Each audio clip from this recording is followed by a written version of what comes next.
And then you will be posting your loss pawn on the Wall Street Bet subreddit. Don't gamble with options, kids. Jesus, I sound like a boomer. Nobody wants to get rich slowly. Warren Buffett said that. And here you are hoping your lucky break will make you a millionaire overnight. Well, unless you plan on marrying into absurd wealth, inventing the next iPhone, or pulling off the most boring Ocean's 11 heist in history, you're going to have to grind it out the slow way, like the rest of us. You're probably more likely to get struck by lightning in the middle of a shark attack while, I don't know, cooking spaghetti, than winning the lottery and getting rich quick. But getting rich slowly, that's actually possible, and I show you how to do it without giving up avocado toast or selling your soul on crypto Twitter. In this video, we'll talk about that and how you can start investing if you're a beginner, and I'll tell you what I did wrong so you won't repeat the same mistakes. All in! Bitcoin and meme stocks. Max leverage. No, we don't do that here officially. Damn toaster.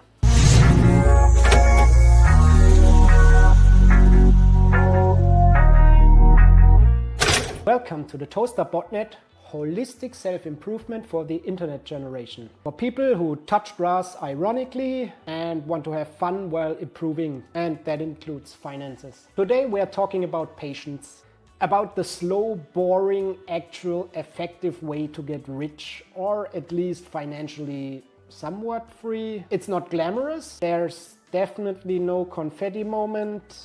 It's just you, your monthly investments, and time doing its magic.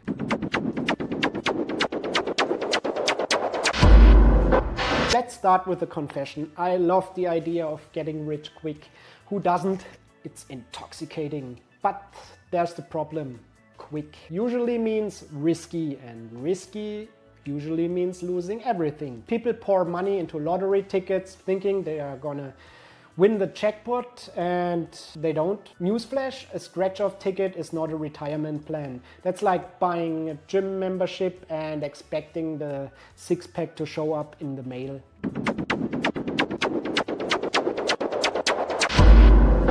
Now the unsexy truth.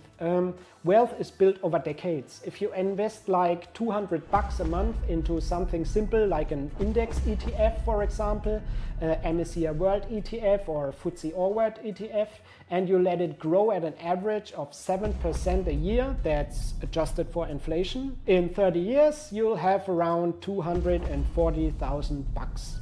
Dollar, euro, whatever. If you don't know what any of this means, keep watching the video, I'll explain in a bit. So, $240,000 for blow and hookers. Awesome, right? And that's without winning the lottery, becoming a YouTuber with 10 million subs, or inventing a new cryptocurrency shaped like yet another dog. It's math, it's compound interest, it's boring, and it works. Yes, it's not insane levels of wealth, but any money is better than being broke.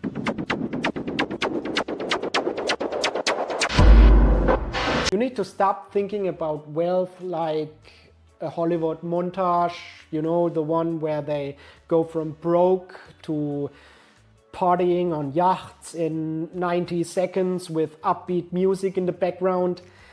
In real life, wealth is more like watching paint dry.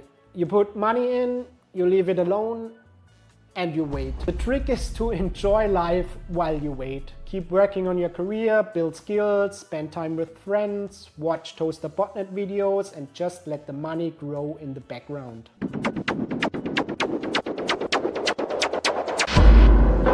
And me?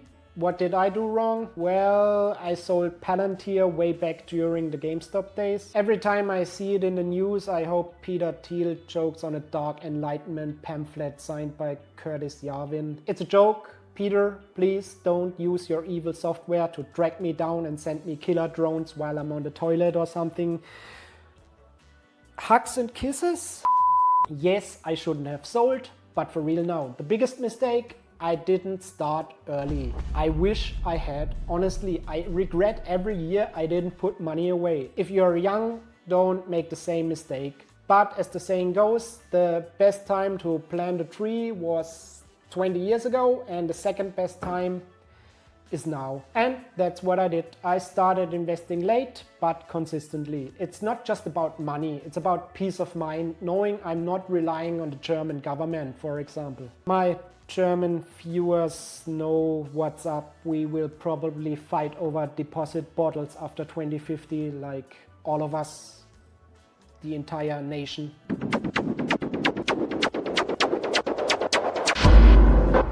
Lightning crash course. So for those of you that don't know much about investing, an index ETF is basically a fund that is traded on an exchange. You can buy it with your brokerage account, for example, and it tracks the stock market. For example, from a country or some top companies or whatever. So for example, now the world ETFs hold a basket of stocks diversified worldwide over countries and sectors.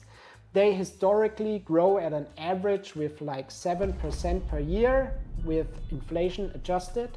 That doesn't mean you will get 7% per year. You might get 20 one year and then minus 10 the next. And then you will be posting your loss pawn on the Wall Street Bet subreddit.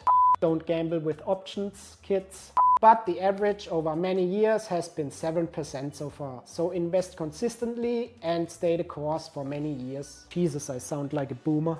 7% doesn't sound like much, but over 10 years it's basically doubling your money. And that's just if you do a one-time investment. Now imagine pouring in money every month for decades. But of course there are many ETFs, and that includes many index ETFs. So what ETFs are we especially talking about here? Recommendation is to start with index ETFs like MSCI World or FTSE All World.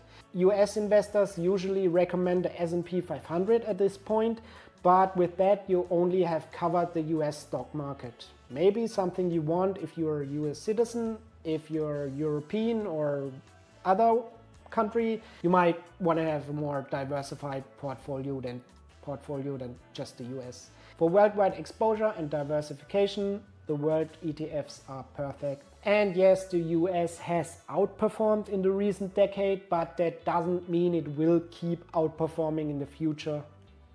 It probably will because of the AI hype and stuff like that, but you know what I mean? Just we don't know the future, so don't trust me here, just make up your own mind. So just so you know what ETFs I am talking about here, the MSCI World is mostly developed markets, while the FTSE All World also includes the emerging markets like India and South Africa, Brazil and whatnot.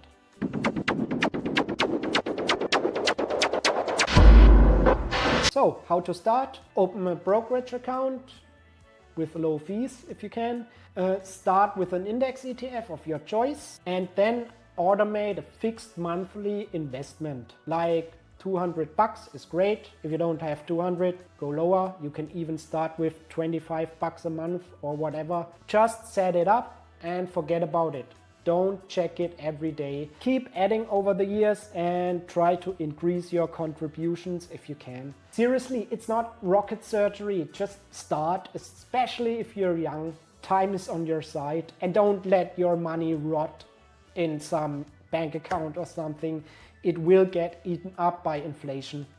If you double your money in the stock market every 10 years, if you put it in your bank account, it's half. Over 10 years or something, your inflation will eat your money away.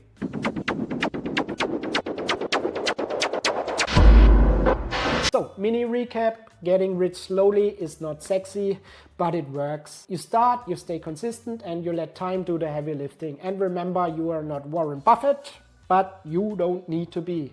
If you like this video, hit the like button so the almighty algorithm knows you're serious about getting rich slowly. That sounds stupid. Subscribe for more personal finance tips, productivity hacks, and the occasional meme that will make you question your life choices.